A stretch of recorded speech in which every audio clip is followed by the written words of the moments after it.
सबसे पहले आप सभी पत्रकार भाइयों का हम दोनों फोरमों की ओर से धन्यवाद करना चाहते हैं कि आप लगातार हमारे आंदोलन की एक एक गतिविधि को पूरे देश नहीं विदेशों के अंदर भी ले जाने का काम कर रहे हो। इसके लिए हम ऋणी हैं, धन्यवादी हैं आप सबके। देखिए, पिछले एक महीने से ये जो आंदोलन चल रहा है और उतने समय के अंदर जिस तरीके की सरकार की ओर से हमारे शांतमय आंदोलन के ऊपर जिस तरह के हमले हुए वो आप सबके सामने है। आपने उन सबको देखा और झेला भी है। पत्रकारों ने तो हमारे से ज़्यादा झेला है। जिस तरह की क्रूरता नजर आ रही है कि यहाँ लोकतंत्र की बात करने वाली सरकार खुद लोकतंत्र का कत्लेआम कर रही है। आंदोलन चल रहा है यहाँ पे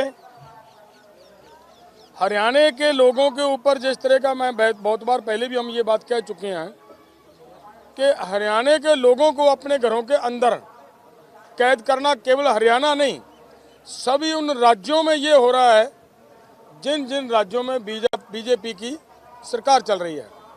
पिछले दिनों हमारा जो कार्यक्रम दिया था रेल रोको का, वो एक सफल कार्यक्रम हुआ। क्योंकि मैं ये इसलिए कह रहा हूँ कि यूपी के अंदर जो कभी ऐसा कार्यक्रम करने में सक्षम नहीं रही थी यूपी, आंदोलन तो बहुत हुए, लेकिन इस बार यूपी के अंदर भी रेल रुकी है। केवल यूपी के अंदर नहीं, पूरे देश के अंदर अलग अलग स्टेटों में। मैं ये कह दूं अगर कि उत्तर से लेकर दक्षिण तक पूरे भारत के अंदर अलग अलग राज्यों में उसका प्रभाव आपको नजर आया होगा। लेकिन जिस तरीके की सरकार की क्रूरता है कि जो भी आदमी आंदोलन की तरफ बढ़ता है उसके घर पे नोटिस चिपका दिया जाता है, उसको तरह तरह की धमकियां दी जा रही हैं। लेकिन ऐसा होने के बावजूद भी लोगों ने एक महीना भर पूरी तरह शांति रखते हुए इस आंदोलन को चलाया और तरह तरह के सरकार का हमले झेले हैं। और वो सब झेलते हुए शांति से उनके हमलों का सामना किया, मुकाबला किया। और उसकी आज बहुत बड़ी आपके सामने ये मिसाल है कि आंदोलन किस तरह मजबूती से आगे बढ़ रहा है कि मजबूरन हरियाणा की गवर्नमेंट को, पूरी की पूरी गवर्नमेंट को इस्तीफा देकर नई सरकार बनाने का प्रयास किया गया। उनका कोशिश है सरकार की कि वो हरियाणा के अंदर एंटी कंबेंसी जो बनी है शायद उसको कवर कर पाएं, उनका भलेखा है। लेकिन उनको ये नहीं भूलना चाहिए कि 400 किसानों के जिस्म से टपका एक एक खून का बूंद, खून का तपका, और हमारे किसानों की हो रही कुर्बानियां लोग भूलेंगे नहीं। एक एक कुर्बानी और एक एक खून के तुपके का लेखा हिसाब देश के लोग लेंगे।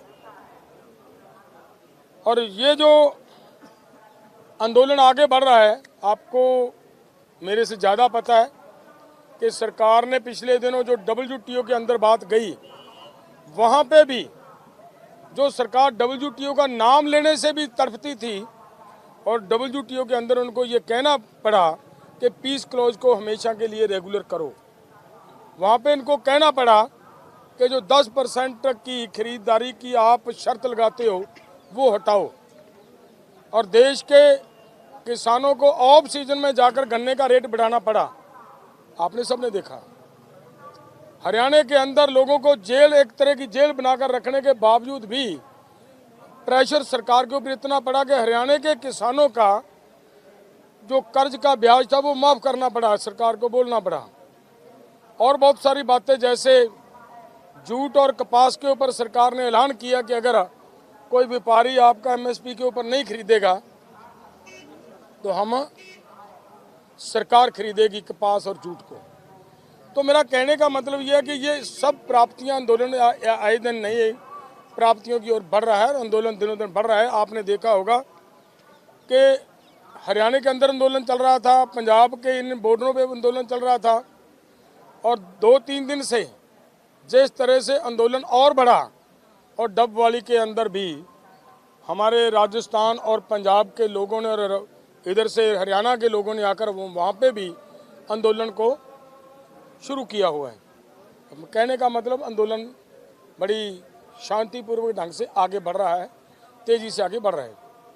जो हमारा आगे का कार्यक्रम है, हम ये सब मानते हैं कि जिस तरीके से हमने यहाँ पर बैठकर शांतिपूर्वक ढंग से सरकार को घुटनों के बल पर लेकर आए हैं, मजबूर किया कि हरियाणा को अपनी पूरी की पूरी सरकार को की बलि चढ़ानी पड़ी हो, उस समय आंदोलन का वही फॉर्म, वही तरीका शांतमय ढंग से यहाँ पे लड़ना, ये बहुत कारगर सिद्ध हो रहा है। इसी को आगे चलाते हुए हमने ये कार्यक्रम रखा है कि 15 तारीख से हमारे आंदोलन के शहीद शुभकर्ण की अस्थि कलश यात्रा शुरू करेंगे। अलग अलग राज्यों, सभी पूरे देश के अंदर वो यात्रा चलेगी, और उसके ऊपर हमारी मांगें लिखी होंगी। उसके ऊपर एक तरफ बैनर लगा होगा जिसके ऊपर शुभकर्ण की तस्वीर होगी, और वो बोल रहा होगा कि मेरा क्या कसूर था, मैं ये मांग रहा था, मेरा क्या कसूर था, आपने की सरकार ने हमारे साथ ये वायदे किए थे। तो ये सब बातें हम पूरे देश के अंदर, देश के किसानों के समक्ष रखेंगे। हमारा ये प्रयास है। हरियाणा के अंदर अभी हिसार एंड अम्बाला के अंदर दो बड़ी, वो यात्रा के चलते चलते 2 बड़ी सभाएं करने का डेट फिक्स की गई है। वो पूरी की पूरी कहानी आपको पंदेर साहब और हरियाणा वाले साथी साथ बैठे हैं, ये बता देंगे आगे कार्यक्रम। धन्यवाद। देखिए, जिस तरह से डलेवाल साहब ने आपके सामने कुछ बातें रखी, हम 15 को शहीद शुभकर्ण सिंह जी के गांव बल्लो में वहां से 21 कलश लेकर अपने बॉर्डरों पे लेकर आएंगे। सभी 2 फोरमों के बड़े लीडर वहां जाएंगे। अलग अलग राज्यों के जो हमारे यूनियन के बड़े लीडर्स आएंगे, वो अपने अपने राज्यों का कलश लेकर आगे बढ़ेंगे। हम लोग ये हरियाणा के गांव-गांव में ये कलश यात्रा करेंगे। तो पहली जो 22 को शहीदी समागम की रैली होगी, वो इधर एक करेंगे। उसके बाद हिसार में, दूसरी इधर अम्बाला साइड में, पूरे एरिया में आपको कौन कौन जिलों में जाएगी ये भी बता देंगे। उसके बाद हम लोग अम्बाला मौड़ा मंडी में ये 31 मार्च को ये बड़ी शहीदी समागम करेंगे शहीद शुभकर्ण के उपलक्ष्य में, और सारी बात देश के सामने रखेंगे कि हमारा शहीद शुभकर्ण सिंह इसलिए शहीद किया गया क्योंकि हम अपनी राजधानी में जाना चाहते थे, क्योंकि हम एमएसपी लीगल गारंटी कानून मांग रहे थे, ये हमारा कसूर था। ये सारी बात देश के समक्ष लेके जाएंगे। एक तो हमारा ये कार्यक्रम है, और पूरे देश में बड़ी महापंचायतें और श्रद्धांजलि समागम इसी तरह से उसकी डेट आगे जाकर आपके सामने पूरे देश की आ जाएगी, वो करेंगे। उसके बाद जो भाजपा गठजोड़ है, इसका हर गांव में, देश के हर गांव में जब भी भाजपा गठजोड़ के लीडर्स या भाजपा के लीडर्स आएंगे, वहां पीसफुली जाएंगे और उनसे शहीद शुभकर्ण जी की तख्ती लेकर, मांगों की तख्ती लेकर उनसे मांग करेंगे कि ये शहीद शुभकर्ण सिंह का क्या कसूर था, क्यों उसे शहीद किया गया, और उसे अपनी मांगों को लेकर, और जो हमारे ऊपर बर्बरता से जो कार्रवाई हुई, जिस तरह से यहाँ पर हुआ, जिस तरह से हमारे बहुत से नौजवानों को जख्मी किया गया, किसान मजदूर को जख्मी किया, सारी बात उसके सामने रखेंगे। अगर अच्छा हो, हम पीसफुली ढंग से करना चाहते हैं, अगर भाजपा के नुमाइंदे और गठजोड़ के नुमाइंदे हमारे किसानों को पीसफुली ढंग से सवाल करने का समय दे, सवाल जवाब होंगे, हम इससे कुछ भी आगे नहीं करेंगे। अगर हमारे लोगों को वो सवाल भी नहीं करने देते हैं, हमें अपनी बात भी नहीं रखने देते हैं, तो फिर हम लोग काले झंडों से काले झंडे दिखाएंगे और विरोध करेंगे भी आप हमें अपनी बात भी रखने नहीं दे रहे। ये हमारा कार्यक्रम है। और एक कार्यक्रम हमारा हमने कल की पीसी के ऊपर छोड़ रखा है। ये हमने जो दोनों फोरमों में राय की थी, ये उसका निर्णय था जो मैं आपके सामने रख रहा हूँ। अब बाकी की बात अभी हमारे साथी बमन्नू कुमार रख लेंगे, हमारे हरियाणा के दूसरे साथी रख लेंगे। 10 दिन के भी ठीक है, आजू के लिए।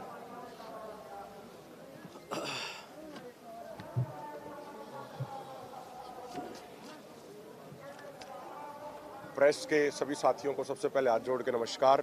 साथियों, संयुक्त किसान मोर्चा, गैर राजनीतिक और किसान मजदूर मोर्चा दोनों फोरमों ने ये तय किया है कि 15 तारीख को सुबह 11 बजे दोनों फोरमों के बड़े सम्मानित लीडर और काफ़ी बड़ी संख्या में किसान बठिंडा के गांव बल्लो में जाएंगे, जहां के हमारे शहीद किसान शुभकरण सिंह जी रहने वाले थे। वहां से 21 अस्थि कलश तैयार करके वो हम अपने बॉर्डरों पे लेके आएंगे और 16 तारीख से हरियाणा में तमाम जिलों में यात्राएं शुरू हो जाएंगी। और जो पहले ही जो हमारी बड़ी श्रद्धांजलि समारोह होगा वो हिसार जिले में होगा। हिसार जिले में नारनौंद के पास माजरा प्याऊ एक बड़ी ऐतिहासिक जगह है, वहाँ पे तो माजरा प्याऊ के ऊपर हजारों लाखों किसानों का श्रद्धांजलि समारोह में पहुंचेंगे। ये कार्यक्रम होगा हमारा 22 तारीख को। उसके बाद हमारी जो जीटी रोड बेल्ट है, यहाँ पे भी यात्रा हमारी चलेगी। और इसके बाद 31 तारीख को अंबाला की मोड़ा मंडी में एक बड़ा श्रद्धांजलि समारोह होगा, जिसमें पूरे प्रदेश से हजारों लाखों किसान पहुंचेंगे। ये दोनों श्रद्धांजलि समारोह दोनों फोरम मिलजुल के करेंगे। और हम सरकार को ये बात स्पष्ट कर देना चाहते हैं, सरकार पिछले 1 महीने से हरियाणा में पूरे तरीके से तानाशाही कर रही है। कोई भी अगर किसान की बात करता है, तुरंत उसको नोटिस भेज दिए जाते हैं, जमीन कुर्की का उसको डराया जाता है, झूठे पर्चे दर्ज करे जाते हैं। हमारे हरियाणा में बहुत सारे नेताओं के ऊपर झूठे पर्चे दर्ज किए गए हैं। लेकिन हम सरकार को ये स्पष्ट कर देना चाहते हैं कि ना तो आपके पर्चों से डरने वाले हैं, ना आपके जमीन कुर्की और खाते सील करने के नोटिसों से डरने वाले हैं।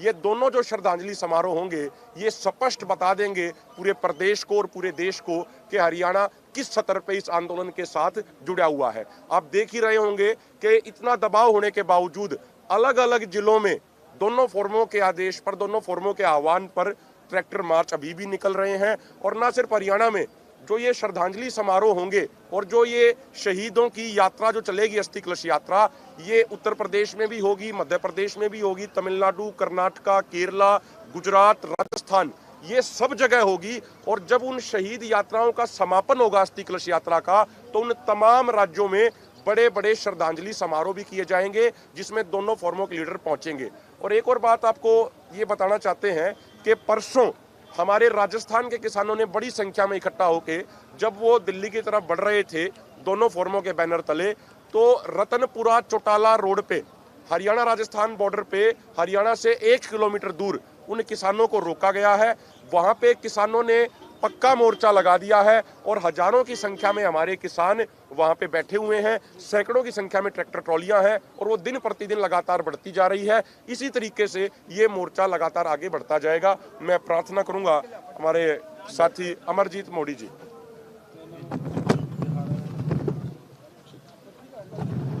सभी प्रेस वाले साथियों का धन्यवाद, जिन्होंने हमारे आंदोलन को दुनिया तक पहुंचाया, उसके लिए सभी साथियों का धन्यवाद। और जो प्रोग्राम बताए हैं 15 तारीख को हम कलश लेने के लिए बठिंडा गांव बहू के अंदर शुभकरण जी की अस्थियों का जो कलश लेकर वहां जाएंगे सभी साथी, सभी लीडर साहबान, और फिर वहां बॉर्डरों पर लेकर आएंगे। और उसके बाद हमारी जो ड्यूटी है हरियाणा के अंदर गांव गांव तक उस कलश यात्रा को लेकर जाएंगे और लोगों को बोलेंगे कि बीजेपी वाले लोगों से जवाब मांगे, हमारे साथी का क्या दोष था, शुभकरण की शहीदी का कारण बताएं, उन्होंने क्या ऐसा मांगा जो सरकार ने बात सुनने की बजाय गोलियों से हमारे साथियों को भुना गया और सैकड़ों साथियों को घायल किया गया।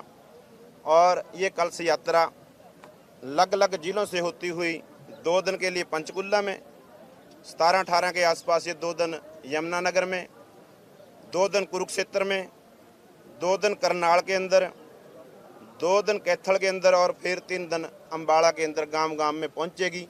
और फिर 31 तारीख को एक बड़ा शहीदी समागम वहां पर उसके उपलक्ष्य में श्रद्धांजलि समारोह मौड़ा मंडी के अंदर किया जाएगा, जो जीटी रोड के ऊपर पड़ती है, अम्बाड़ा कैंट से 3-4 किलोमीटर है।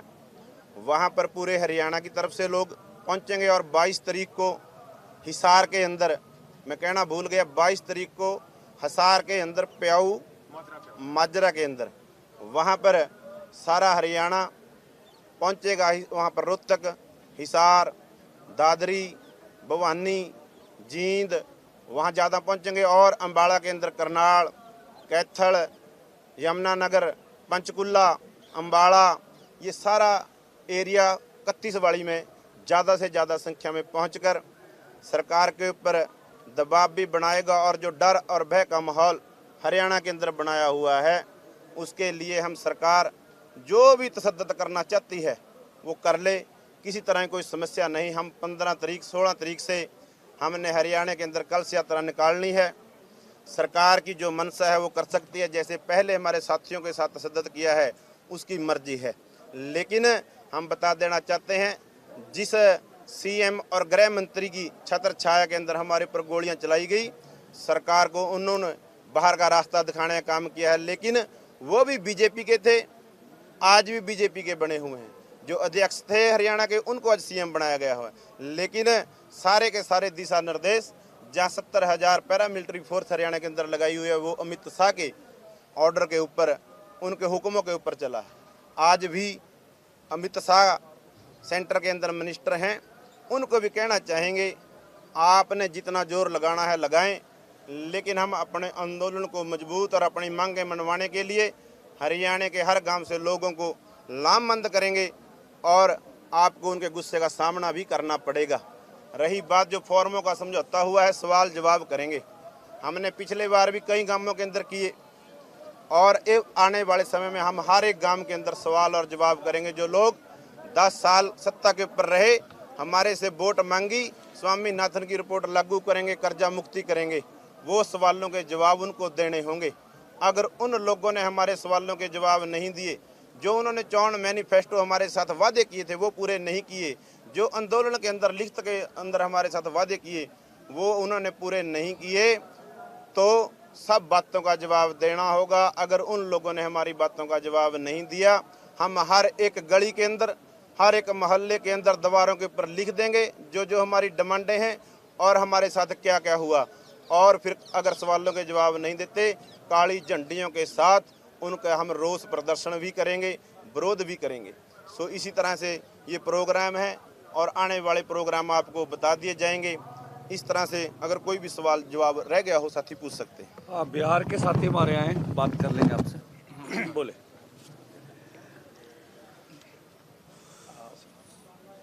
पूरे बिहार के मजदूरों किसानों की ओर से, बिहारी कृषि परिवार की ओर से,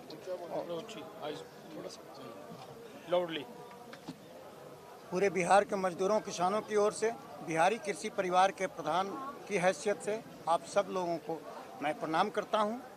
और बिहार की ओर से मैं ये कहना चाहता हूं कि ये जो एमएसपी की लड़ाई है, ये मिनिमम की लड़ाई है, इसीलिए हमारे पास और पीछे जाने के लिए कोई जगह ही नहीं है।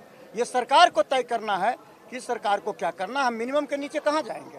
और ये जो लड़ाई है, जब एमएसपी की जो लड़ाई है, ये पूरे देश की लड़ाई है और इससे पूरे देश के न केवल किसान बल्कि मजदूर और उपभोक्ता सारे के सारे लोगों का फायदा होना है। और इसीलिए इस लड़ाई के साथ बिहार पूरी मजबूती के साथ खड़ा है। और बिहार में भी एनडीए की सरकार है, वहाँ भी मैं यहाँ हूँ, लेकिन वहाँ घर पर में पुलिस खोज रही है। वहाँ जितने भी साथ लगे हुए हैं हमारे साथी, उनके ऊपर में एफआईआर दर्ज करने का, इंटेलिजेंस ब्यूरो का, ये सारी चीज़ों का लगा हुआ है। और जो लोग ये कहते हैं कि इसमें बिहार नहीं है, हम लोग 13 फरवरी के कूच के लिए 11 फरवरी को हम लोग ट्रेन से चले थे और 12 फरवरी को हम लोगों को रात में साहिब सिंह बंगला गुरुद्वारे से उठाया गया। और पार्लियामेंट स्ट्रीट थाने में रख करके। तो ये मैं कहना चाहता हूँ इसमें बगैर आपका समय गवाए कि पूरे भारत में विभिन्न राज्यों से आने वाले कितने साथी को डिटेन किया गया, कितने साथी को वापस किया गया, कितने साथियों को जेल में डाला गया, किनके ऊपर में पर्चे दाखिल किए गए, ये बात सरकार ओपन नहीं करती है और उल्टा ये कहती है कि वहाँ से लोग आ नहीं रहे हैं। दोनों बात एक साथ नहीं चल सकती है। और चूंकि ये जो लड़ाई है पूरे देश की लड़ाई है और इसलिए इस लड़ाई में ना कोई राज्य बाहर रह ही नहीं सकता है। और आने वाले दिनों में हम इतना ही कहना चाहेंगे वो ये कि ये इसका हिसाब तो उन्हें देना ही होगा कि हम आंदोलनकारी आपने जो लकीर खींची है कि इस सीमा के ऊपर उस पार आप नहीं जाएंगे, हम उस सीमा के अंदर हैं और बावजूद आप हमको गोली मार रहे हैं, आप हमारी शहादत कर रहे हैं, आप हमारी आंखें छीन रहे हैं, आप हमारी टांगें तोड़ रहे हैं। तो मैं इस सरकार को कहना चाहता हूं पूरे बिहार के मजदूरों और किसानों की ओर से कि आप ये सब काम कर सकते हो लेकिन एक काम नहीं कर सकते और वह यह कि हम मारे जाएंगे, ये इसका डर दिखा करके तुम हमको लड़ने से और बोलने से नहीं रोक सकते।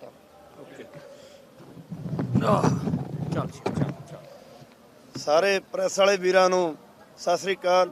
ਜਿਹੜੇ ਸਾਡੇ ਵੀਰ ਸਾਡੀ ਗੱਲ ਪੂਰੀ ਦੇਸ਼ ਤੇ ਦੁਨੀਆ ਦੇ ਵਿਚਾਰੇ ਹੋ, ਮੈਂ ਆਹੀ ਕਹਿਣਾ ਚਾਹੂੰਗਾ ਜੋ ਦੋਨੇ ਫੋਰਮਾਂ ਵੱਲੋਂ ਫੈਸਲਾ ਹੋਇਆ ਹੈ, ਬੀਜੇਪੀ ਤੇ ਉਹਦੇ ਜਿਹੜੇ ਗਠਬੰਧਨ ਦੇ ਪਾਰਟੀਆਂ ਹੋਣਗੀਆਂ ਜਿੰਨੀਆਂ ਵੀ ਹੈ, ਚਾਹੇ ਪੰਜਾਬ 'ਚ ਹੈ, ਚਾਹੇ ਹਰਿਆਣੇ 'ਚ ਹੈ, ਚਾਹੇ ਬਾਹਰਲੇ ਦੇਸ਼ਾਂ 'ਚ ਹੈ, ਜੋ ਸਾਡਾ ਕਿਸਾਨ ਸੁਭਕਰਨ ਸਿੰਘ ਸ਼ਹੀਦ ਕਰਿਆ ਗਿਆ ਉਹ ਤੋਂ ਬਾਅਦ ਸਾਡੇ ਨੌਜਵਾਨ ਮੁੰਡਿਆਂ ਦੇ ਗੋਲੀਆਂ ਮਾਰੀਆਂ ਗਈਆਂ ਨੇ ਸਿਰਫ ਕਾਹਦੇ ਕਰਕੇ ਅਸੀਂ ਆਪਣੀ ਰਾਜਧਾਨੀ ਦਿੱਲੀ ਜਾਣਾ ਚਾਹੁੰਦੇ ਸੀਗੇ। ਉਹਨਾਂ ਨੂੰ ਅਸੀਂ ਹੱਥਾਂ 'ਚ ਤਖਤੀਆਂ ਫੜ ਕੇ ਸਵਾਲ ਜਵਾਬ ਕਰੀਏ ਵੱਧ ਤੋਂ ਵੱਧ, ਕਿਉਂਕਿ ਉਹਨਾਂ ਨੇ ਜੋ ਇਹ ਕਾਰਾ ਕਰਿਆ ਸਾਡੇ ਨੌਜਵਾਨ ਨੂੰ ਸ਼ਹੀਦ ਕਰਿਆ ਤੇ ਸਾਡੇ ਜਿਹੜੇ ਬੱਚਿਆਂ ਦੇ ਗੋਲੀਆਂ ਮਾਰੀਆਂ ਵੀ ਕਾਹਤੋਂ ਮਾਰੀਆਂ, ਕੀ ਗੱਲ ਉਹ ਆਪਣੇ ਕਿਸਾਨੀ ਹੱਕਾਂ ਲਈ ਗੱਲ ਕਰਦੇ ਸੀਗੇ, ਉਹ ਮੰਗਾਂ ਮਨਾਉਣ ਲਈ ਜੋ ਤੁਸੀਂ ਸਾਡੀਆਂ 2020 ਤੇ 21 ਦੇ ਅੰਦੋਲਨ ਦੇ ਵਿੱਚ ਮੰਨੀਆਂ ਸੀਗੀਆਂ ਉਹਨਾਂ ਲਾਗੂ ਕਰਾਉਣ ਕਰਕੇ ਆਏ ਸੀਗੇ। ਵੀ ਤੁਸੀਂ ਕਾਰਨ ਤੁਹਾਨੂੰ ਕੀ ਰਿਹਾ ਵੀ ਉਹਨਾਂ ਨੂੰ ਸ਼ਾਂਤਮਈ ਤਰੀਕੇ ਨਾਲ ਪਹਿਲਾਂ ਹੱਥਾਂ 'ਚ ਤਖਤੀਆਂ ਫੜ ਕੇ ਸਵਾਲ ਜਵਾਬ ਕਰੇ ਜਾਣ, ਸਾਡੀ ਮੰਗਾਂ ਬਾਰੇ ਪੁੱਛਿਆ ਜਾਵੇ। ਅਦਰਵਾਈਜ਼ ਕੋਈ ਸਵਾਲ ਦਾ ਸਾਡਾ ਜਵਾਬ ਨਹੀਂ ਦਿੰਦਾ ਨੇਤਾ, ਨਹੀਂ ਖੜਦਾ ਸਾਡੇ ਕਿਸੇ ਤੋਂ, ਤਾਂ ਉਹਨੂੰ ਕਾਲੀਆਂ ਝੰਡੀਆਂ ਦਿਖਾ ਕੇ ਉਹਦਾ ਵਿਰੋਧ ਕਰਿਆ ਜਾਵੇ। ਕਿਉਂਕਿ ਆਉਣ ਵਾਲੇ ਸਮੇਂ ਦੇ ਵਿੱਚ ਇਹ ਚੀਜ਼ ਦੇ ਵਿੱਚ ਜਿਹੜੇ ਸਾਡੇ ਦੋਨੇ ਫੋਰਮ ਹੋਰ ਫੈਸਲੇ ਲੈਣਗੇ ਉਹ ਵੀ ਤੁਹਾਨੂੰ ਦੱਸਾਂਗੇ। ਤੇ ਇੱਕ ਮੈਂ ਜਿਹੜੇ ਸਾਡੇ ਪਟਿਆਲੇ ਵਾਲੇ ਵੀਰ ਆ ਨੇੜੇ ਦੇ ਏਰੀਏ ਦੇ ਇੱਧਰੋਂ ਅੰਬਾਲੇ ਦੇ ਨਾਲ ਲੱਗਦੇ ਆ, ਉੱਧਰ ਆਪਣਾ ਹੰਸਾਰ ਦੇ ਨੇੜੇ ਲੱਗਦੇ ਆ, ਉੱਥੇ ਜਿਹੜੀ 2 ਰੈਲੀਆਂ ਰੱਖੀਆਂ ਗਈਆਂ ਸ਼ੁਭਕਰਨ ਜੀ ਸ਼ਹੀਦ ਦੇ ਸਰਦਾ ਦੇ ਫੁੱਲ ਭੇਟ ਕਰਨੇ ਨੇ, ਉਹਨਾਂ 'ਚ ਵੱਧ ਤੋਂ ਵੱਧ ਸੰਖਿਆ 'ਚ ਪਹੁੰਚਿਆ ਜਾਵੇ ਤਾਂ ਕਿ ਜੋ ਇਹ ਹਰਿਆਣਾ ਸਰਕਾਰ ਕਹਿੰਦੀ ਹੈ ਵੀ ਅਸੀਂ ਨਹੀਂ ਆਉਣ ਦੇਣਾ, ਤਾਂ ਅਸੀਂ ਉਹਨਾਂ ਨੂੰ ਦਿਖਾ ਦਈਏ ਵੀ ਪੰਜਾਬ ਤੇ ਹਰਿਆਣਾ ਇੱਕ ਹੈ, ਇਹ ਇੱਕ ਰਹਿਣਗੇ ਤੇ ਜਿਹੜਾ ਇਹਨਾਂ ਦਾ ਪਿਆਰ ਹੈ ਆਪਸੀ ਇਹ ਇਕੱਠਾ ਰਹੂਗਾ। ਵਾਹਿਗੁਰੂ ਜੀ ਕਾ ਖਾਲਸਾ, ਵਾਹਿਗੁਰੂ ਜੀ ਕੀ ਫਤਿਹ। ਤੁਹਾਡੇ ਦੋਨਾਂ ਫੋਰਮਾਂ ਦੇ ਵੱਲੋਂ ਸਰਕਾਰ ਤੋਂ ਕੋਈ ਪਰਮਿਸ਼ਨ ਮੰਗੀ ਗਈ ਸੀ ਰਾਮਲੀਲਾ ਗਰਾਊਂਡ ਵਾਸਤੇ? ਕਿਉਂਕਿ ਐਸਕੇਐਮ ਨੂੰ ਪਰਮਿਸ਼ਨ ਮਿਲ ਗਈ ਹੈ, ਜ਼ਾਹਿਰ ਜੀ ਗੱਲ ਹੈ ਕਿ ਉਹਨਾਂ ਨੇ ਪਰਮਿਸ਼ਨ ਮੰਗੀ ਹੋਊਗੀ, ਬਕਾਇਦਾ ਲੈਟਰ ਭੇਜੀ ਗਈ ਹੋਊਗੀ ਆਪਣੇ ਫੋਰਮ ਦੇ ਵੱਲੋਂ ਕਿ ਉਹਨਾਂ ਨੂੰ ਪਰਮਿਸ਼ਨ ਮਿਲੀ ਹੈ, ਕੱਲ ਨੂੰ ਉਹ ਰਾਮਲੀਲਾ ਗਰਾਊਂਡ ਦੇ ਅੰਦਰ ਵੀ ਜਾਣਗੇ। ਕੀ ਤੁਹਾਡੇ ਵੱਲੋਂ ਇਹ ਸਾਰਾ ਕੁਝ ਹੋਇਆ ਸੀ ਜਾਂ ਬਿਨਾਂ ਪਰਮਿਸ਼ਨ ਤੋਂ ਸਿੱਧਾ ਐਲਾਨ ਸੀ ਕਿ ਅਸੀਂ ਦਿੱਲੀ ਐਂਟਰ ਕਰਾਂਗੇ? ਨਾ ਅਸੀਂ ਵੀ ਦੇਖੋ ਉਹਨਾਂ ਨੂੰ ਮੇਲ ਕੀਤੀ ਸੀ ਖੇਤੀਬਾੜੀ ਮੰਤਰਾਲੇ ਨੂੰ, ਮੇਰੇ ਖਿਆਲ 8 ਕੇ 5 6 ਫਰਵਰੀ ਨੂੰ ਮੇਲ ਕੀਤੀ। ਹਾਂ ਖੇਤੀਬਾੜੀ ਮੰਤਰਾਲੇ ਨੂੰ ਤਾਂ ਆਪਾਂ ਮੰਗ ਪੱਤਰ ਭੇਜਿਆ ਸੀ। ਹਾਂ ਪੁਲਿਸ ਦਿੱਲੀ ਪੁਲਿਸ ਨੂੰ ਆਪਾਂ ਮੇਲ ਕਰਕੇ ਜੰਤਰ ਮੰਤਰ ਦੀ ਜਗ੍ਹਾ ਮੰਗੀ ਸੀ, ਬਕਾਇਦਾ ਗੱਲ ਵੀ ਕੀਤੀ ਸੀਗੀ ਪੰਜਾਬ ਵਾਲੇ ਉੱਚ ਅਧਿਕਾਰੀਆਂ ਨਾਲ ਵੀ ਗੱਲ ਕੀਤੀ, ਸਾਰਿਆਂ ਨਾਲ ਵੀ ਸਾਡੇ ਕੋਲ ਜਗ੍ਹਾ ਲੈ ਦਿਓ, ਪਰ ਸਾਨੂੰ ਮਨਜ਼ੂਰੀ ਉਹਨਾਂ ਦਿੱਤੀ ਨਹੀਂ ਸੀ। ਰਾਜੀ ਦੀ ਪੀਸੀ ਹੋਈ ਹੈ ਪਰ ਇਹ ਨਹੀਂ ਕੋਈ ਵੀ ਬਿਆਨ ਆਇਆ ਹੈਗਾ ਵੀ ਆਪਾਂ ਦਿੱਲੀ ਵੱਲ ਨੂੰ ਜਾਣਾ ਹੈ, ਦਿੱਲੀ ਦਾ ਕੋਈ ਗੱਲ ਨਹੀਂ ਕਰੀ ਅੱਜ ਪੀਸੀ 'ਚ, ਕਿਵੇਂ ਮਤਲਬ ਕਿ ਅੱਜ ਕੋਈ ਅੱਛੀ ਰਹਿਣਾ? ਮੈਨੂੰ ਲੱਗਦਾ ਵੀ ਭੁਲੇਖਾ ਲੱਗ ਰਿਹਾ, ਆਪਾਂ ਤੇ ਇਸ ਗੱਲ ਦਾ ਫੈਸਲਾ ਕਰ ਚੁੱਕੇ ਹਾਂ ਵੀ ਜਿੰਨੀ ਦੇਰ ਤੱਕ ਸਰਕਾਰ ਅਗਲੇ ਬੰਨੇ ਰਸਤੇ ਨਹੀਂ ਖੋਲਦੀ ਆਪਾਂ ਇੱਥੇ ਪੀਸਫੁਲੀ ਬਹਿ ਕੇ ਅੰਦੋਲਨ ਚਲਾਵਾਂਗੇ। ਜਿੱਦਣ ਸਰਕਾਰ ਖੋਲ ਦੂਗੀ ਉਦੋਂ ਦਿੱਲੀ ਚਲੇ ਜਾਵਾਂਗੇ। ਜਦੋਂ ਪਰਮਿਸ਼ਨ ਨਹੀਂ ਮਿਲੀ ਕਿ ਦੂਜਾ ਰਸਤਾ ਵੀ ਕੋਈ ਸਰਕਾਰ ਨੇ ਕਿਹਾ ਸੀ ਕਿ ਤੁਸੀਂ ਇੱਧਰ ਨੂੰ ਚਲੇ ਜਾਓ, ਜਿਵੇਂ ਪਹਿਲਾਂ ਬਰਾੜੀ ਗਰਾਊਂਡ ਦਾ ਪੇਸ਼ਕਸ਼ ਕੋਈ ਹੋਰ ਵੀ ਸੀ? ਕੋਈ ਪੇਸ਼ਕਸ਼ ਨਹੀਂ ਜੀ, ਕੋਈ ਪੇਸ਼ਕਸ਼ ਨਹੀਂ, ਨਾ ਕੋਈ ਗੱਲ ਹੀ ਕੀਤੀ ਆ ਵੀ ਗੱਲ ਕਰਕੇ ਕੋਈ ਰਾਹ ਕੱਢਣ। ਕੋਈ ਗੱਲ ਕਰਦੀ ਦਿੱਲੀ ਪੁਲਿਸ ਕੇਂਦਰ ਦੀ ਸਰਕਾਰ ਗੱਲ ਦੀ ਵੀ ਐਸ ਢੰਗ ਨਾਲ ਤੁਹਾਡੇ ਨਾਲ ਗੱਲ ਕਰਨਾ, ਤੁਸੀਂ ਕਿੱਥੇ ਬਹਿਣਾ ਚਾਹੁੰਦੇ, ਕਿ ਮਤਲਬ ਹੀ ਕੋਈ ਨਹੀਂ, ਸਿੱਧਾ ਸੀ ਵੀ ਕਿਸੇ ਕਿਸਮ ਦੇ ਤੁਹਾਨੂੰ ਦਿੱਲੀ ਆਉਣ ਨਹੀਂ ਦੇਣਾ। ਦੇਖੋ ਮੈਂ ਇੱਥੇ ਕੋਈ ਕਮੈਂਟ ਨਹੀਂ ਕਰਨਾ ਚਾਹੁੰਦਾ, ਇਹ ਤਾਂ ਐਸਕੇ ਵਾਲੇ ਦੱਸ ਸਕਦੇ।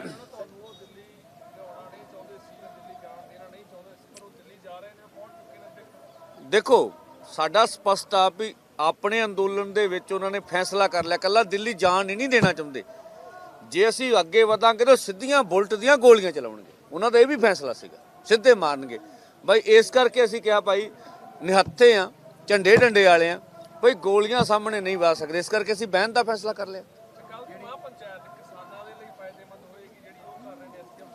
ਨਹੀਂ ਇਹ ਤਾਂ ਐਸਕੇਐਮ ਦੱਸ ਸਕਦਾ ਵੀ ਕੀ ਐਸਕੇਐਮ ਦੇ ਕਈ ਜਿਹੜੇ ਆਰਗੇਨਾਈਜੇਸ਼ਨ ਹੈ ਤੁਹਾਡੀ ਸਪੋਰਟ ਦੇ ਵਿੱਚ ਆਏ ਸੀ ਰੇਲ ਰੋਕੋ ਦੇ ਵਿੱਚ, ਕਿ ਤੁਸੀਂ ਵੀ ਮਹਾਪੰਚਾਇਤ ਚ ਜਾਓਗੇ, ਤੁਹਾਡੇ ਕੋਲ ਜਥੇਬੰਦੀ? ਦੇਖੋ ਅਸੀਂ ਤਾਂ ਬਕਾਇਦਾ ਅੰਦੋਲਨ 'ਚ ਆ ਔਰ ਅੰਦੋਲਨ ਕਰ ਰਹੇ, ਅੰਦੋਲਨ ਦੇ ਵਿੱਚ ਹੈਗੇ ਆ, ਠੀਕ ਹੈ ਜੀ। ਤਾਂ ਇਸ ਕਰਕੇ ਆਪਣਾ ਭਾਈ ਮਹਾਪੰਚਾਇਤਾਂ ਵੀ ਤਾਂ ਅੰਦੋਲਨ ਚੱਲ ਰਿਹਾ ਹੈਗਾ।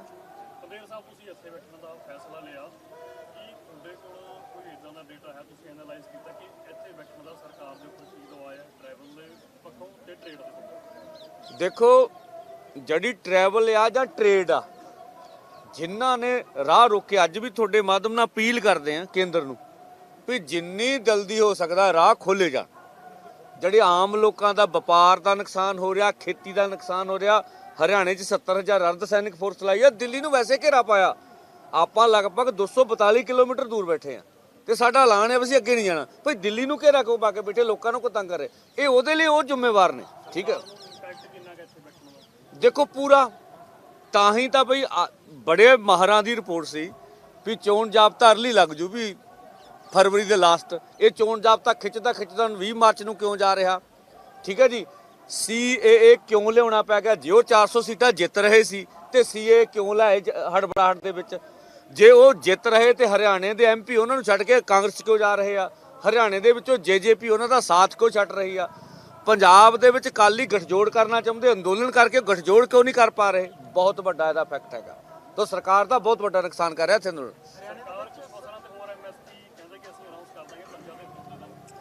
ਦੇਖੋ MSP ਦਾ ਸਵਾਲ ਨਹੀਂ, ਉਹ ਕੰਟਰੈਕਟ ਬੇਸ ਖੇਤੀ ਦੀ ਗੱਲ ਕਰਨਾ ਚਾਹੁੰਦੇ, ਜਿਹਨੂੰ ਕਹਿੰਦੇ ਉਹ ਸਾਨੂੰ ਮਨਜ਼ੂਰ ਨਹੀਂ, ਅਸੀਂ ਰੱਦ ਕਰ ਚੁੱਕੇ।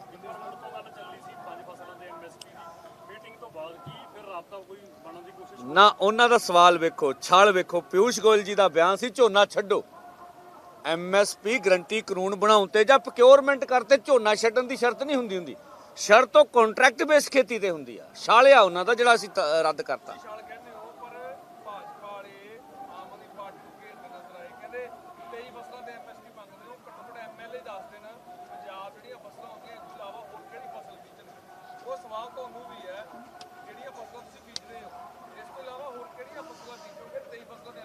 ਅਗਲਾ ਜਵਾਬ ਤੇ ਡੱਲੇਵਾਲ ਸਾਹਿਬ ਦੇ ਦੇਣਗੇ, ਮੈਂ ਇੱਕ ਦੇ ਦੇਣਾ ਵੀ 60 ਤੋਂ ਪਹਿਲੋਂ। ਅਸੀਂ ਤਾਂ ਉਹਨਾਂ ਨੂੰ ਸਵਾਲ ਕਰਦੇ ਵੀ 60ਵੇਂ ਦਹਾਕੇ ਤੋਂ ਪਹਿਲੋਂ, ਜਦੋਂ ਦੇਸ਼ ਦੇ ਪ੍ਰਧਾਨ ਮੰਤਰੀ ਦਾ ਜੈ ਜਵਾਨ ਜੈ ਕਿਸਾਨ ਦਾ ਨਾਰਾ ਹੈ, ਉਦੋਂ ਪਹਿਲਾਂ ਹੀ ਕਿਹੜੀਆਂ ਫਸਲਾਂ ਬੀਜਦੇ ਸੀ ਉਹ ਸਾਨੂੰ ਦੱਸ ਦੇਣ। ਸਾਨੂੰ ਫਸਲਾਂ ਬੀਜਣੋਂ ਹਟਾਇਆ ਕਿਹਨਾਂ ਨੇ? ਜਿਨ੍ਹਾਂ ਨੇ ਹਟਾਇਆ ਉਹੀ ਦੋਸ਼ੀ ਨੇ, ਨਾ ਡੱਲੇਵਾਲ ਸਾਹਿਬ। ਦੇਖੋ ਤੁਹਾਡੀ ਗੱਲ ਕਾਫੀ ਗੱਲ ਪੰਧੇਰ ਸਾਹਿਬ ਨੇ ਗੱਲ ਕਲੀਅਰ ਕਰਤੀ, ਮੈਂ ਹੋਰ ਕਲੀਅਰ ਕਰ ਦਿੰਦਾ। 23 ਫਸਲਾਂ ਦੇ ਉੱਤੇ MSP ਦੇਣੀ, ਨਿਰਧਾਰਤ ਕਰਨੀ, ਇਹ ਆਪਣੇ ਆਪ 'ਚ ਸਪਸ਼ਟ ਕਰਦਾ ਕਿ 23 ਫਸਲਾਂ ਹੈ ਸੀ ਤਾਂ ਹੀ MSP ਨਿਰਧਾਰਤ ਹੋਈ ਹੈ। ਇੱਕ ਦੂਜੀ ਗੱਲ, ਤੁਹਾਡਾ ਸਵਾਲ ਸੀਗਾ ਕਿ ਕੀ ਪੰਜਾਬ ਦੇ ਵਿੱਚ ਕੀ ਚਾਹੀਦਾ ਹੈ। ਦੇਖੋ ਪੰਜਾਬ ਦੀ ਧਰਤੀ ਜੋ ਅੱਜ ਤੋਂ 50 ਸਾਲ ਪਹਿਲਾਂ ਸੀ, ਜਾਂ ਹਰਿਆਣੇ ਦੀ ਧਰਤੀ ਅੱਜ ਤੋਂ 50 ਸਾਲ ਪਹਿਲਾਂ ਜੋ ਸੀ, ਉਹ ਅੱਜ ਨਹੀਂ ਰਹੀ। ਧਰਤੀ ਦੀ ਰੂਪ ਰੇਖਾ ਬਹੁਤ ਚੇਂਜ ਹੋਈ ਹੈ। ਉਹਦੇ ਮੁਤਾਬਕ ਅਸੀਂ ਝੋਨਾ ਛੱਡਣਾ, ਪਹਿਲਾਂ ਤਾਂ ਸਾਨੂੰ ਜ਼ੋਰ ਲਾ ਕੇ ਝੋਨੇ ਵਾਲੀ ਜ਼ਮੀਨ ਬਣਾਉਣ ਤੇ ਸਰਕਾਰਾਂ ਨੇ ਮਤਲਬ ਸਾਨੂੰ ਪ੍ਰਮੋਟ ਕੀਤਾ ਕਿ ਝੋਨਾ ਲਾਓ ਝੋਨਾ ਲਾਓ। ਅੱਜ ਉਹ ਝੋਨੇ ਵਾਲੀ ਬਣ ਗਈ। ਹੁਣ ਉਸ ਜ਼ਮੀਨ ਦੇ ਵਿੱਚ ਅਸੀਂ ਕੱਲ ਨੂੰ ਦਾਲਾਂ ਬੀਜ ਗਏ, ਕੀ ਇੱਕ ਵੀ ਬਾਰਿਸ਼ ਹੋ ਗਈ ਦਾਲਾਂ ਨੂੰ ਝੱਲੂਗੀ, ਨਰਮੇ ਨੂੰ ਝੱਲੂ? ਸਾਨੂੰ ਲੱਭਣਾ ਪੈਣਾ। ਸਾਰੀਆਂ ਫਸਲਾਂ ਤਾਂ ਮੰਗਦੇ ਆ ਕਿ ਸਾਰੀਆਂ ਫਸਲਾਂ ਤੇ ਸਰਕਾਰ MSP ਦੀ ਗਰੰਟੀ ਦਾ ਕਾਨੂੰਨ ਦੇਵੇ, MSP ਦੇਵੇ, ਉਹਨੂੰ ਖਰੀਦਣ ਦੀ ਗਰੰਟੀ ਕਰੇ। ਕਿਉਂ? ਕਿਉਂਕਿ ਜਿਹੜੀ ਚੀਜ਼ ਨੂੰ ਸਾਡੀ ਧਰਤੀ ਸਾਨੂੰ ਪਤਾ ਲੱਗੂ, ਹਾਲਾਤ ਪਾਉਣ ਪਾਣੀ ਇਹਨੂੰ ਅਡਾਪਟ ਨਹੀਂ ਕਰਦਾ, ਅਸੀਂ ਦੂਜੀ ਤੇ ਚਲੇ ਜਾਵਾਂਗੇ।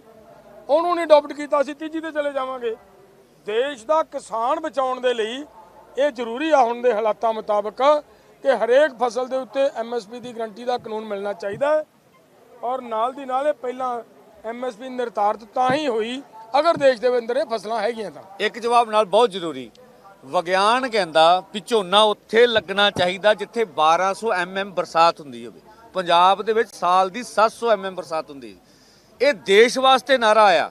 ਅਸੀਂ ਆਪਦਾ ਪਾਣੀ ਗਵਾ ਕੇ ਦੇਸ਼ ਵਾਸਤੇ ਅੰਨ ਪੈਦਾ ਕੀਤਾ, ਜਿਹੜੇ ਅੱਜ ਸਾਨੂੰ ਗੱਲਾਂ ਕਰਦੇ ਆ। ਤੇ ਭਈ ਜਦੋਂ ਅਸੀਂ ਦੇਸ਼ ਦੀ ਬਾਹ ਫੜੀ, ਭਈ ਅੱਜ ਦੇਸ਼ ਸਾਡੀ ਬਾਹ ਫੜ ਲਵੇ। ਹਰਿਆਣੇ ਦੇ ਵਿੱਚ ਸੰਭਵ ਕਿਵੇਂ ਹੋਊਗਾ? ਕੇਂਦਰ ਸਰਕਾਰ, ਜੇਕਰ ਮੀਟਿੰਗ ਦੇ ਵਿੱਚ ਕੇਂਦਰ ਸਰਕਾਰ ਜਿਹੜੀ ਗੱਲਾਂ ਤੁਸੀਂ ਕਰ ਰਹੇ ਹੋ, ਇਹਨਾਂ ਦਾ ਕੋਈ ਬਦਲ ਮੰਗ ਰਿਹਾ ਹੈ ਕਿਸਾਨ ਆਗੂਆਂ ਦਾ, ਕੀ ਤੁਸੀਂ ਕੋਈ ਐਗਰੀਕਲਚਰ ਦੀ ਪਾਲਿਸੀ ਡਰਾਫਟ ਕੀਤੀ ਹੋਈ ਹੈਗੀ ਹੈ ਕੇਂਦਰ ਸਰਕਾਰ ਨੂੰ? नहीं बदल का था ਖੇਤੀ ਨੀਤੀ ਦਾ ਝੋਨਾ ਨਹੀਂ ਇੱਥੇ ਹੋ ਸਕਦਾ, ਪਾਣੀ ਦੀ ਸਮੱਸਿਆ ਹੈ ਤੇ ਤਮਾਮ ਸਮੱਸਿਆ ਤੁਸੀਂ ਲੈ ਲਓ ਖੇਤੀਬਾੜੀ ਦੀਆਂ। ਇਹ ਜੇਕਰ ਕੇਂਦਰ ਦੀ ਸਰਕਾਰ ਕਹਦੇ ਕਿ ਕਿਸਾਨ ਆਗੂ ਸਾਨੂੰ ਕੋਈ ਐਗਰੀਕਲਚਰ ਪਾਲਿਸੀ ਦੇ ਦੇਣ, ਅਸੀਂ ਉਹਦੇ ਤੇ ਵਿਚਾਰ ਚਰਚਾ ਕਰ ਲੈਂਦੇ ਹਾਂ। ਕੋਈ ਐਗਰੀਕਲਚਰ ਪਾਲਿਸੀ ਤਿਆਰ ਹੈ ਜੀ, ਉਹ ਆਉਣ ਤਾਂ ਸਹੀ। ਪਾਲਿਸੀ ਤਾਂ ਸਾਡੇ ਬਾਬਿਆਂ ਦਾਦਿਆਂ ਨੇ ਬਣਾ ਕੇ ਰੱਖੀ, ਜਦੋਂ ਅਸੀਂ ਝੋਨੇ ਨਹੀਂ ਸੀ ਲਾਉਂਦੇ। ਅਸੀਂ ਨਰਮਾ, ਕਪਾਹ, ਬਾਜਰਾ, ਸਰੋਂ, ਤੇਲ ਬੀਜ, ਦਾਲ ਬੀਜ, ਕਿਹੜੀ ਚੀਜ਼ ਸੀ ਸਾਡੀ ਪੰਜਾਬ 'ਚ ਨਹੀਂ ਹੁੰਦੀ? ਸਵਾਏ ਲੂਣ ਨਹੀਂ ਸੀ ਨਾ ਹੁੰਦਾ। ਸਾਡਾ ਤਾਂ ਬਈ ਮਾਡਲ ਬਣਿਆ ਹੋਇਆ, ਕੁਦਰਤੀ ਮਾਡਲ। ਅਸੀਂ ਉਸ ਮਾਡਲ ਵਿੱਚ ਜਾਣਾ ਚਾਹੁੰਦੇ ਹਾਂ। ਸਾਨੂੰ ਉਹਦੇ ਵਾਸਤੇ ਫਸਲ ਦੀ ਖਰੀਦ ਮੰਡੀ ਵਿੱਚ ਜ਼ਰੂਰੀ ਚਾਹੀਦੀ ਹੈ। ਜਿਹੜਾ ਰੌਲਾ ਹੈ, ਤੁਸੀਂ ਕੋਈ ਵੀ ਫਸਲ ਪੰਜਾਬ 'ਚ ਉਗਾ ਲਓ, ਜਿੰਨੀ ਦੇਰ ਤੱਕ ਮੰਡੀ ਦੀ ਸਮੱਸਿਆ ਦੂਰ ਨਹੀਂ ਕਰਦੇ ਹੋਗੇ, ਫਸਲ ਵਿਕਣੀ ਮੁਕਣੀ ਨਹੀਂ ਹੁੰਦੀ। ਹਰਿਆਣੇ ਦੇ ਵਿੱਚ ਸੰਭਵ ਕਿਵੇਂ ਹੋਊਗਾ? ਇੱਕ ਪਾਸੇ ਸਟੇਟ ਨੂੰ ਇਹ ਤਾਂ ਹੁੰਦਾ ਹੈ ਕਿ ਹਰਿਆਣੇ ਦੇ ਵਿੱਚ ਐਮਰਜੈਂਸੀ ਵਰਗੇ ਮਾਹੌਲ ਨੇ, ਸਹੀ। ਤਾਂ ਲੋਕਾਂ ਨੂੰ ਬਾਹਰ ਨਹੀਂ ਨਿਕਲ ਦਿੱਤਾ ਜਾਂਦਾ। ਤੁਸੀਂ ਜਿੰਨੇ ਵੀ ਪ੍ਰੋਗਰਾਮ ਦਿੱਤੇ ਆ ਉਹ ਹਰਿਆਣੇ ਦੇ ਪ੍ਰੋਗਰਾਮ ਦਿੱਤੇ ਆ। ਇਹ ਕਿਵੇਂ ਪੂਰ ਚੜੂਗੀ ਗੱਲ ਕਿ ਉੱਥੇ ਪੰਜਾਬ ਵਾਲੀ ਸਥਿਤੀ ਨਹੀਂ ਬਣੂਗੀ? ਲੋਕ ਤੁਸੀਂ ਇੱਥੋਂ ਵੀ ਲੋਕ ਲੈ ਕੇ ਜਾਣੇ ਆ, ਉੱਥੋਂ ਵੀ ਤੁਹਾਡੇ ਨਾਲ ਲੋਕ ਜੁੜਨਗੇ, ਰੈਲੀਆਂ ਹੋਣੀਆਂ। ਇਹ ਪੂਰਾ ਖਰੜਾ ਕਿਵੇਂ ਬਣਾਇਆ, ਕਿਵੇਂ ਤਿਆਰ ਹੋਇਆ ਪਲਾਨ, ਸੰਭਵ ਕਿਵੇਂ ਹੈ? ਲੈ ਭਾਈ ਲਾਗੇ ਕਰ। हमारे दोनों फोरमों ने एक बात तय करी है कि जो भी हमारे कार्यक्रम होंगे वो शांतिपूर्ण तरीके से होंगे। अगर सरकार कोई भी जुल्म करेगी, और अब तक जुल्म कर ही रही है सरकार, उस जुल्म का सामना भी हमने शांति के साथ किया है। जो हमने 22 तारीख की और 31 तारीख की जो ये शहीद श्रद्धांजलि समारोह जो रखे हैं, अगर सरकार इसमें जुल्म करेगी तो वो भी शांति से सहेंगे। और एक चीज मैं आपको उसमें कहना चाह रहा हूं कि अगर सरकार रोकना चाहती है, जो हरियाणा के अंदर आज जिस तरीके का उबाड़ है लोगों के अंदर, अगर सरकार ये सोच रही है कि हम जेलों में डाल के इनको रोक देंगे या श्रद्धांजलि समारोह नहीं होने देंगे, तो हम ये बात स्पष्ट कर दें, हरियाणा की जेलें छोटी पड़ जाएंगी। इतनी बड़ी संख्या में हरियाणा के किसान दोनों समारोह में शामिल होंगे। और ये बात हम स्पष्ट कर देंगे वहां से कि शुभकरण सिंह जी अकेले पंजाब के नहीं, अकेले हरियाणा के नहीं, बल्कि पूरे देश के वो शहीद हैं, और पूरे देश के किसानों की मांगों को पूरा कराने के लिए वो शहीद हुए। ਚਲੋ ਇਹ ਇੱਕ ਗੱਲ ਮੈਂ ਸਪਸ਼ਟ ਕਰਦਾ ਵੀ ਦੋਵਾਂ ਗੱਲਾਂ 'ਚ ਫਰਕ ਆ। ਇਹ ਦਿੱਲੀ ਜਾਣ ਦਾ ਨਹੀਂ ਸਕੌਲ ਹੈਗੀ, ਠੀਕ ਆ। ਕੋਈ ਅਸਲ ਵਿੱਚ ਆਪਣੇ ਸ਼ਹੀਦ ਨੂੰ ਪਿੰਡਾਂ 'ਚ ਜਾ ਕੇ ਉਹਨਾਂ ਲੋਕਾਂ ਨੂੰ ਸ਼ਰਧਾਂਜਲੀ ਦੇਣਾ, ਆਪਣੀ ਗੱਲ ਚੰਗੇ ਢੰਗ ਨਾਲ ਰੱਖਣਾ, ਦੋਵਾਂ ਗੱਲਾਂ ਦਾ ਬੜਾ ਫਰਕ ਹੈ। ਜੇ ਦੇਸ਼ ਦੇ ਮੋਦੀ ਸਰਕਾਰ ਨੂੰ ਇਹਦੇ 'ਚ ਵੀ ਕੋਈ ਖਤਰਾ ਲੱਗਦਾ ਤੇ ਦੁਨੀਆ ਦੇ ਸਾਹਮਣੇ ਉਹ ਜਵਾਬਦੇ ਹੋਣਗੇ।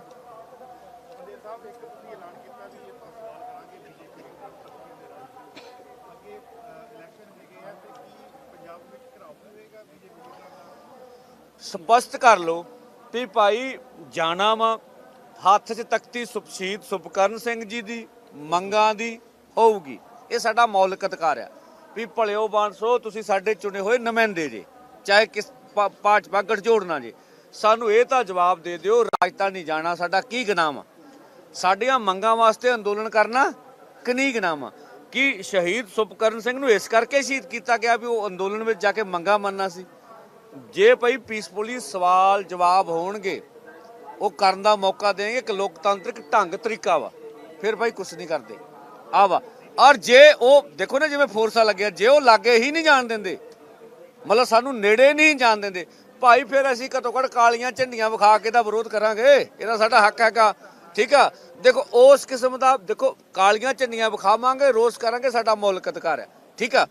ਹੁਣ ਜੇ ਉਹ ਪੀਸਫੁਲੀ ਸਵਾਲ ਕਰਨ ਦੇਣਗੇ ਤਾਂ ਸ਼ਾਇਦ ਇਹ ਵੀ ਨਾ ਕਰੀਏ, ਜੇ ਨਹੀਂ ਦੇਣਗੇ ਫਿਰ ਅਸੀਂ ਇਹ ਕਰਾਂਗੇ।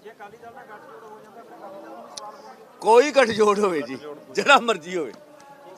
ਧੰਨਵਾਦ ਜੀ, ਧੰਨਵਾਦ।